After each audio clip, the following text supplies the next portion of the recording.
Hey, salut les profanes! MMTTCCFF, MMTTCCSS, et bisous les HH!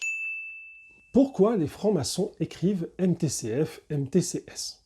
L'une des premières choses que l'on apprend en franc-maçonnerie, et qui n'est pas expliquée dans les rituels, c'est la manière de s'adresser à un frère ou une sœur dans un courrier ou un email.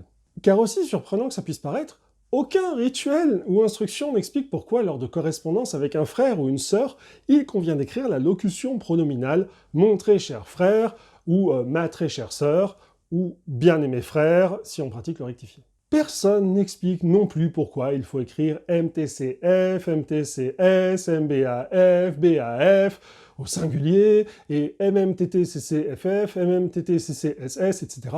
en doublant les lettres pour le pluriel. Eh bien, la raison est surprenante, mais très simple. C'est un usage chrétien, voire catholique. Écrire plus rapidement n'est pas un usage religieux. Les paléographes le savent, d'aussi loin que remonte l'écriture, l'homme a toujours voulu économiser son temps.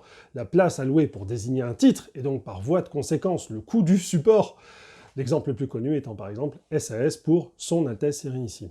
Mais aussi stupéfiant que ça puisse paraître pour certains qui découvriront ceci, cet usage d'une expression fraternelle sans abréviation nous provient de la Bible, et plus particulièrement de la manière dont les apôtres s'adressaient à leur communauté. En effet, souvenons-nous déjà que les membres des communautés des apôtres se nommaient entre eux frères et sœurs. Pour exemple, prenons Jacques 1,19. « Sachez-le, mes frères bien-aimés, ainsi que tout homme soit prompt à écouter, lent à parler, lent à se mettre en colère. » Bien, dans Philippiens 4,1, « C'est pourquoi, mes bien-aimés et très chers frères, vous qui êtes ma joie et ma couronne, demeurez ainsi fermes dans le Seigneur, mes bien-aimés. » Ce terme de « bien-aimé » se retrouve donc dans la Bible, comme par exemple dans les psaumes 45, 60, 84, 108 ou 127. Le terme hébreu ancien est alors « yadid », qui désigne un ami mâle et qui fut traduit en grec par « agapetos ». Mais en cherchant les origines de cette expression, j'ai pu remarquer que les Anglais n'utilisent pas notre appellation. Ils se limitent à « dear brother », cher frère, ou « dear brethren » au pluriel. D'où vient alors le fait de dire en français « mon très cher frère » en simplifiant par MTCF et ensuite de doubler les lettres lorsqu'on parle au pluriel? Est-ce un usage exclusif maçonnique? Pas du tout. Ainsi, contrairement à ce que l'on aurait pu penser, cet emploi n'est pas lié à la franc-maçonnerie. Citons ainsi une lettre de Sainte Catherine de Sienne consultée sur le site du Vatican. « C'est à vous, très chers et bien-aimés frères, rachetés comme moi par le sang précieux du Fils de Dieu, c'est à vous que j'écris, moi, l'indigne Catherine !»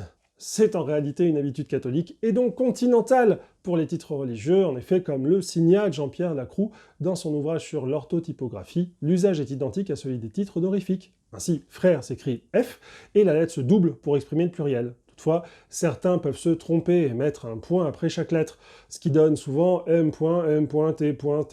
Bref, alors qu'il conviendrait de noter MMTTCCFF, comme dans l'abréviation religieuse, nos très chers frères. NNTTCCFF. Et nous pourrions également parler d'éventuels 3 points, mais ceci sera un autre article. Et bisous les HH. Tu veux devenir franc-maçon, ou alors tu te renseignes sur la franc-maçonnerie, tu vas apprendre des choses sur la franc-maçonnerie? Alors clique sur s'abonner, et tu cliques sur la petite cloche et toutes, comme ça tu pourras recevoir une notification à chaque fois que je publie une vidéo, toute l'année sur la franc-maçonnerie. Tu sais, c'est pas anodin, hein. C'est vraiment un geste d'amour fraternel. Merci. Retrouvez cet article dans le hors-série numéro 8 de Franc-Maçonnerie Magazine, disponible dans tous les points presse et en abonnement depuis www.fm-mag.fr.